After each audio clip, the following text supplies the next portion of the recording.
Hi friends, எல்லாரும் எப்படி இருக்கீங்க? நல்லா இருக்கீங்களா? நான் உங்கள் மூனாய் கண்பாலா.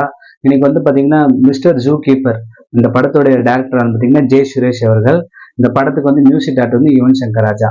இந்த படத்துக்கு வந்து முக்கியமான ஒரு ஒரு ஐகானா காமிக்கிறது பார்த்தீங்கன்னா விஜய் டிவி நம்ம புகழை தான் வந்து கதை நாயகனா வச்சிருக்காங்க.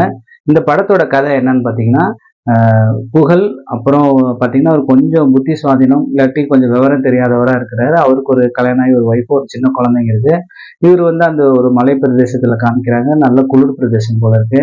அப்போ அவங்க அந்த ஊர்ல அவர் அங்கங்கன்னு போயிட்டு வரும்போது நைட்டு அவரும் அவன் பையனும் வந்து பைக்ல வந்துட்டு இருக்கும்போது, பைக்கோ ஸ்கூட்டர்ல வந்துட்டு இருக்கும்போது, அவர் ஒரு இருட்டுல பாத்தீங்கன்னா ஒரு எங்கன்னு போயிட்டு வரும்போது நைட்டு அவரும் அவன் பையனும் வந்து பைக்ல வந்துட்டு இருக்கும்போது, பைக்கோ ஸ்கூட்டர்ல வந்துட்டு இருக்கும்போது, அவர் ஒரு இருட்டுல பாத்தீங்கன்னா ஒரு ஒரு காட்டு பூனை அப்படின்னு சொல்லிட்டு ஒரு இருக்குது. அதை பார்த்துட்டு இவங்க பையன் ஆசைப்பட, புகழும் வந்து சரி பையன் ஆசைப்படுறான்ட்டு அதை வந்து வீட்டுக்கு கூப்பிட்டு வந்துடுறாங்க.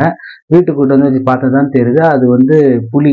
ஆனா அவர் வந்து அது வந்து ஒரு காட்டு பூனையா தான் அப்படி வந்து அவர் பாவிச்சுட்டு இருக்கிறாரு. இந்த நேரத்துல வந்துட்டு ஒரு வனவிலங்கு அந்த மலை பிரதேசத்துல வந்து வனவிலங்கு பார்த்தீங்கன்னா இந்த ஃபாரஸ்ட் ரேஞ்சர்லாம் வந்து பார்த்தீங்கன்னா விலங்குகளை வந்து கணக்கெடுக்கிறதுக்காக போறாங்க. அப்போ வந்து பார்த்தீங்கன்னா அங்க போயிட்டு இருக்கிற வேலையில சிசிடிவி கேமரால வந்து பார்த்தீங்கன்னா அந்த கேம்புக்கு வந்தவங்க வந்து ஆல்ரெடி வந்து ஒருத்தர் சொல்றாரு, சார் வந்து ஒரு புலிக்குட்டி இருந்தது. அந்த புலி வந்து 3 குட்டி போட்டிருந்தது. அதுல ஒரு குட்டிய காணோம் அப்படின்னும்போது ஒரு பரபரப்பாயிருது. அது இந்த விஷயத்த அந்த யூடியூபரும் யூடியூப்ல அப்லோட் பண்ணி ஒரு பரபரப்பாக்கிடுறாரு. அதுக்கப்புறம் இந்த குட்டி புலி காணாம போயிடுச்சுல்ல, அது சம்பந்தமான விஷயம் தான் கதையோட மீதி கதை. இதுல வந்து யார் யார் சம்பந்தப்பட்டிருக்காங்க, அந்த ஃபாரஸ்ட் ரேஞ்சர் அவரு எப்படி வந்து சால்வ் பண்றாரு, வீட்டுல வளர்க்குற அந்த குட்டி புலி இதனால வந்து ஊர்ல அந்த என்னென்ன விஷயங்கள்லாம் நல்லது நடக்குது, இது வந்து சமூகத்துல அது மூலியமா என்னென்ன விஷயங்கள்லாம் நடக்குது அப்படின்றதான் படத்தோட மீதி கதை. இந்த படத்தை வந்து நிறைய விஷயங்கள்லாம் சொல்லலாம். ஆனா முக்கியமான விஷயம் வந்து ஒரு சமூக கதையை வந்துட்டு ஆயா சுட்ட வடை கதை மாதிரி ரொம்ப சிம்பிளா சொல்லி முடிச்சிட்டாங்க. அதுதான். ஆனா ஒரு காடு எவ்வளவு பாதிக்கப்பட்டிருக்கு, ஒரு மனுஷங்கள் வந்து எவ்வளவு வந்து ஒரு காட்டு பகுதிக்குள்ள போக முடியாத நிலையில இருக்காங்க சூப்பரா சொல்லியிருக்காங்க. அது சூப்பரா ஆரம்பிக்கிறாங்க கதையை.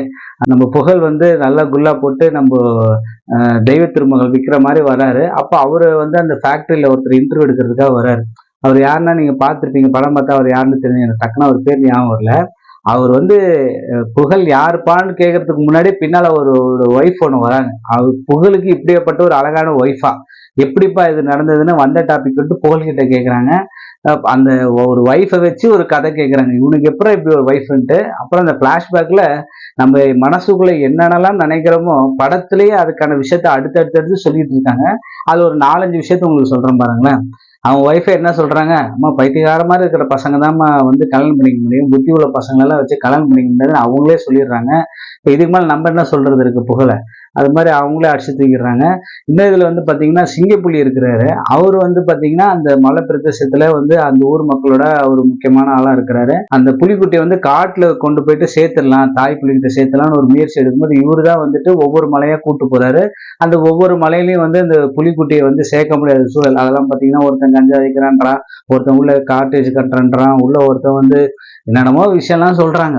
அதுல என்னமோ தெரியல, ஸ்கிரிப்ட்ல இருந்துச்சா இல்லையானே தெரியல. நம்ம சிங்கப்புலி அவர்களுக்கு வந்து நம்ம புகழை ஏத்துக்க முடிஞ்சதான் தெரியல. தம்பின்னு கூட ஒரு வார்த்தை சொல்ல, பாப்பா ஆஃப் பாயில்ன்ற. யாராச்சும் வந்துட்டு ஒரு ஒரு ஒரு ஒய்ஃப் முன்னாடி ஒரு புருஷனை வந்து கேவலமா பேசுவாங்களா? இந்த படத்துல சரளமா சிங்கப்புலி அவர்கள் புகழை வந்துட்டு ஆஃப் பாயில்ன்றாரு. எனக்கு என்னமோ இது வந்து ஸ்கிரிப்ட்ல இருந்த மாதிரி இல்லை, மனசுல இருந்த மாதிரி இருந்தது. படத்துல வந்து ஒரு நம்ம தமிழ் சினிமாக்கு நம்ம இப்பதான் பாக்குறோமா தெரியல, ஒரு புது வரவா வந்து பாத்தீங்கன்னா ஃபாரஸ்ட் ரேஞ்சர் ஒருத்தர் வராரு. ஆளே இவ்வளவு பல்கா இருக்காருங்க. ஸ்கிரீன்ல பாத்தீங்கன்னா அவர் ஒரு ஃப்ரேம் வச்சு அவர் ஒரு ஆளே ஃபுல்லா ஆக்குறாரு. அப்படி ஒரு சூப்பரா உடம்ப வந்து ஃபிட்னஸா வச்சிருக்கிறாரு. ஆனா வாய்ஸ் தான் பாத்தீங்கன்னா நம்ம லியோனி சார், அந்த பட்டிமன்ற லியோனி சாரோட வாய்ஸ் மாதிரி தான் அவரோட வாய்ஸ் இருக்கு படத்துல. அவர் வந்து ஒரு ஃபாரஸ்ட் ரேஞ்சரா வச்சுட்டு எவ்வளவு பெரிய விஷயம் பண்ணிருக்கலாம். ஆனா அவர் வந்து வீடு வீடா போயிட்டு எப்ப இங்க எங்கேயாச்சும் புலிக்குட்டியை பாத்தீங்களா, புலிக்குட்டியை பத்தி பாத்தீங்களான்னு கேட்டு இருக்கிறாரு. இதெல்லாம் வந்து என்ன சொல்றதுன்னு தெரியல. ஒரு சின்ன கிராமத்துல ஒரு புலிக்குட்டியை கண்டுபிடிக்கிறது ஒரு கஷ்டமா? படத்துல வந்து ஒரு மெனக்கெடல் சீன்ல வந்து பாத்தீங்கன்னா புலிக்குட்டியே ஒரு கட்ட சீன்ல வந்து பாத்தீங்கன்னா அதுவே 10 குட்டி போடுற மாதிரி இருக்கு அந்த புலிலாம். படத்தோட ஒரு திருப்தியோட போறோம். படம் பரவாயில்லப்பா, ஒரு எஃபர்ட் எடுத்து ஒரு நல்ல விதமா பண்ணியிருக்கிறாங்க அப்படின்னு போகும்போது படத்தோட பாத்தீங்கன்னா அந்த மேக்கிங் வீடியோ போடுறாங்க. அந்த மேக்கிங் வீடியோல வந்து புலியை வந்துட்டு அவங்களாலே வந்து அந்த ஷூட் பண்றதுக்கு அவ்வளவு கஷ்டப்படுறாங்க. இப்ப நான் தான் யோசிச்சேன், என்னப்பா ஷூட்டிங் எடுக்கிறதுக்கே இவ்வளவு கஷ்டப்படுறாங்கன்னா, அப்ப நிஜமா ஊருக்குள்ள ஒரு புலி சேர்ந்தா யாராவது சந்தோஷமா ஒண்ணா வச்சிருப்பாங்களா? அது நமக்கு என்னன்றதே சொல்ல தெரியல.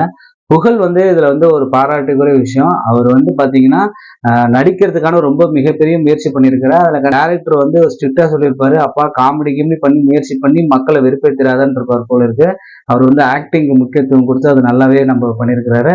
அதுக்கப்புறம் வந்து நமக்கு மறைந்து போன மாரிமுத்து, அவர் வந்து இதுல வந்து ஒரு சூப்பரான ஒரு அது முக்கியமா இன்னொரு விஷயம், யுவன் சங்கர் ராஜாவோட அவரோட இசை வந்து இந்த படத்துல பாடல்கள்லாம் சூப்பராவே அமைஞ்சிருக்கு. மொத்தத்துல படம் நமக்கு என்ன சொல்லுதுன்னா, ஒரு சோசியல் மெசேஜா வந்து காடுகள் வந்து நிறைய ஒரு அந்நிய சக்திகளால வந்து அது பாதிக்கப்பட்டு, அது வந்து எல்லாரும் வேற வேற விஷயத்துக்கு யூஸ் பண்றாங்க. அதே மாரி மக்களும் வந்து ஒரு காடுகளுக்கு போயிட்டு ஒரு இயற்கை வளமா போயிட்டு போயிட்டு வர்ற சூழல் இருக்குதுன்றாங்க. இன்னொரு விஷயம் வந்து மிருகங்களிடம் நம்ம எவ்வளவு அன்பு செலுத்துறோமோ, அதுவும் நம்மகிட்ட அன்பு செலுத்தணும் அப்படின்ற ஒரு நல்ல ஒரு மெசேஜ் தான் சொல்றாங்க. அது என்னமோ என்னோட பார்வைக்கு அது ஒரு சூப்பர் மெசேஜ். இன்னும் கூட பிரம்மாண்டமா பண்ணியிருக்கலாம். பட் நீங்க போய் தியேட்டர்ல போய் செக் பண்ணி பாருங்களேன். ஒரு நல்ல மெசேஜ் சொன்னா நம்ம ஏன் அத மிஸ் பண்ணணும்? கண்டிப்பா தியேட்டர்ல போயிட்டு என்ஜாய் பண்ணுங்க. மீண்டும் ஒரு நல்ல வீடியோல உங்கள சந்திக்கிறேன். நான் உங்கள் மூனைக்கான் பாலா.